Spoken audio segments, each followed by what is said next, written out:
Hello दोस्तों, good morning.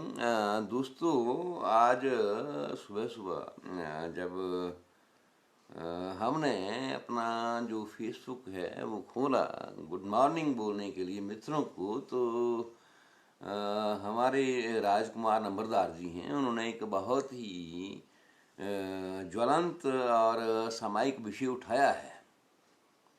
और विषय है कि आजकल जो लड़के हैं उनको लड़कियां नहीं मिल रही हैं शादी के लिए। बहुत सारे लोग काफ़ी अरसे से अपने युवा लड़कों के लिए वधू ढूंढ रहे हैं, लेकिन कोई ज़्यादा सफलता लोगों को नहीं मिल रही है। अब क्या कारण हो सकते हैं, तो उसके विषय के ऊपर नंबरदार जी ने एक बहुत अच्छी परिचर्चा छेड़ी है। हमने वहाँ भी कमेंट किया है। अब ऐसा नहीं है कि ये समस्या लड़कों के साथ ही है, ये जो समस्या है ये लड़की वालों के लिए भी है। एक ज्वलंत मुद्दा है और ये जो मुद्दा है ये सर्व समाज का मुद्दा है, किसी खास बिरादरी का मुद्दा नहीं है। और बहुत सारे लोग आजकल जब कहीं मिलते हैं तो इस बात की शिकायत करते हैं कि लड़के को कोई सूटेबल उपयुक्त मैच नहीं मिल रहा है या लड़की को सूटेबल उपयुक्त मैच नहीं मिल रहा है। अब जहाँ तक लड़कियों का सवाल है, तो ज़्यादातर देखने में आया है कि जो लड़कियां हैं या उनके जो पेरेंट्स हैं, वो जो उनके गार्डियंस हैं, वो अपनी लड़की के लिए वर के रूप में ज़्यादातर नौकरी पेशा, और नौकरी पेशा नहीं सिर्फ नौकरी पेशा नहीं, सरकारी नौकरी पेशा गवर्नमेंट जॉब वाले लड़के ढूंढ रहे हैं। तो ऐसे में इस तरह का इनकी जो समस्या है उसका उत्पन्न होना लाजमी है। हम देख रहे हैं कि लगभग 3-4 साल से, या हिमाचल में तो पिछले पूरे 5 साल से जो सरकारी भर्ती है वो हो ही नहीं पाई है। कभी पेपर लीक हो रहे हैं, कहीं पर टेस्ट लिया तो कोई और अड़चन को हाई कोर्ट में मामला चला गया। तो इस तरह की बातें, और यूँ कहिए कि लगभग नगण्य निगलिजिबल जो भर्तियां हैं वो बहुत ही कम भर्तियां, इक्का दुक्का भर्तियां जो हैं वो सरकारी जॉब में लड़कों की हो पाई हैं। तो ऐसे में अब जो स्थिति आ गई है उसमें अब लोगों को समझना चाहिए कि जो सरकारी नौकरी वाले लड़के हैं वो कहाँ मिलेंगे।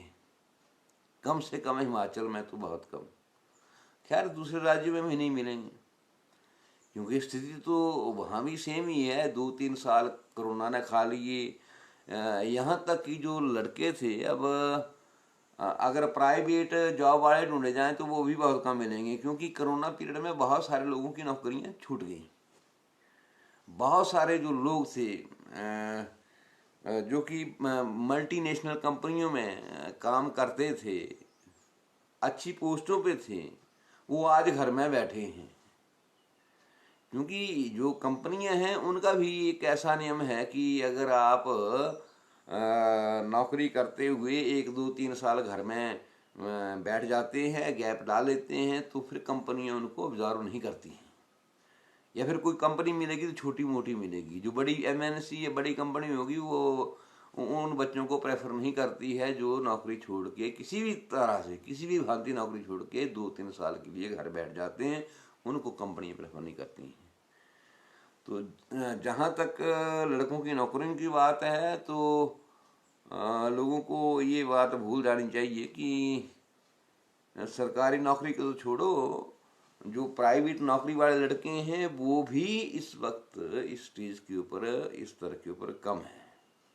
और जितने भी लड़के, ज़्यादातर लड़के जो एमएनसी से निकले हैं, बाहर आए हैं, अब फार्मा सेक्टर के हैं, तो उन्होंने जगह जगह मेडिकल स्टोर्स खोल दिए। आप देख सकते हैं कि नगरोटा बगमा में आज से 1.5-2 साल पहले कितने मेडिकल स्टोर थे और आज कितने हैं।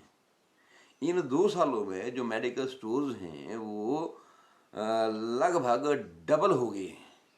अगर पहले 5 थे तो इस वक्त नगरोटा बगमा के अंदर 10 मेडिकल स्टोर है। ऐसा क्यों हुआ? क्योंकि वो जो लड़के थे वो कहीं MNC कंपनीज में नौकरी करते थे, अच्छी नौकरी थी, अच्छी सैलरी थी, लेकिन कोरोना के वक्त में कुछ ऐसा हुआ कि उनको घर आना पड़ा और घर में इस तरह से अपनी गली गली या गांव गांव मेडिकल स्टोर खोलने पड़े। तो ये तो रही नौकरियों की स्थिति। अब जहाँ तक या लड़कियों की बात की जाए तो लड़कियों के सपने थोड़े बहुत ऊंचे हैं। अब ऊंचे सपनों की ऊंची उड़ान तो फिर जो बर है वो ढूंढने में अब मुश्किल तो आएगी। अब ऐसा नहीं है कि ये समस्या है ये एक तरफा है, सिर्फ लड़कों की समस्या है, समस्या लड़कियों की तरफ भी है, लेकिन वहां से आवाज कम है, सिर्फ इतना सा फर्क है। और कई बार ऐसा भी होता है कि बहुत सारे मामलों में आजकल थोड़ा ज़माना मॉडर्न है, तो लड़के और लड़कियां जो हैं वो आपस में ही फैसला कर लेते हैं और फिर अपना शादी का जुगाड़ कर लेते हैं। तो उस तरह से भी बहुत सारी शादियां हो जाती हैं। तो अब घर में जो बैठे लड़के या उनके पेरेंट्स हैं जो कि कोई मैच ढूंढ रहे हैं अपने लड़के के लिए, लड़की के लिए, तो फिर वो चांस जो है वो खत्म हो जाता है। अब हमारे नंबरदार ने पूछा है कि सबसे बड़ा कारण क्या हो सकता है। तो कारण भैया यही है कि एक तो लड़कियों की हायर एजुकेशन। अब शिक्षित लड़कियां हैं, दायरा बड़ा है, और शिक्षा के साथ साथ जब दायरा बड़ा है तो उनके सपने भी बड़े हैं। और एक चिर लंबे समय से जो उन्होंने सपने पाल रखे हैं कि एक अच्छा बड़ी पोस्ट पे लगा हुआ, सरकारी नौकरी में लगा हुआ कोई हस्बैंड हो, डॉक्टर हो, इंजीनियर हो, DC हो, है ना। तो उस तरह के जो सपने हैं, अब वो जो सपने हैं उसको पूरा करने के लिए वो फिर ऐसी ही तलाश करेंगे। तो ऐसी तलाश करेंगे तो फिर अब ऐसे जो लड़के हैं वो जरूरी थोड़े है। अब कोई ऐसा लड़का निकलता भी है तो हो सकता है उसका कोई पहले से ही कोई थोड़ा सा कहीं दायां बायां जो है वो प्रेम प्रसंग चला होता है, तो वो वहाँ फिर जब प्रेम प्रसंग होता है तो फिर कुछ फिर ना क्वालिफिकेशन देखी जाती है ना जाति देखी जाती है, बहुत सारी बातें जो है वो वहाँ से जो लिस्ट है उससे कट जाती हैं। तो जब कोई लड़का निकल गया, अच्छी जॉब में निकला, सरकारी जॉब में लग गया, SG में लग गया, DC लग गया, तो अब उसका कहीं थोड़ा बहुत किसी लड़की से प्रेम है तो फिर वो तो रिजर्व है। तो इस तरह से जो अनरिजर्व्ड कैटेगरी के लोग हैं वो उनको यहाँ भी धक्के खाने पड़ते हैं। तो इस तरह की बातें हैं, सबसे बड़ा कारण यही है। और फिर जो बच्चों के पेरेंट्स हैं उनके भी सपने बड़े हैं, साथ साथ बच्चों के सपने तो बड़े हैं, जो पेरेंट्स हैं वो भी जो वस्तु स्थिति है उसको समझ नहीं पा रहे हैं और उनके भी सपने बड़े हैं, ऊंचे हैं।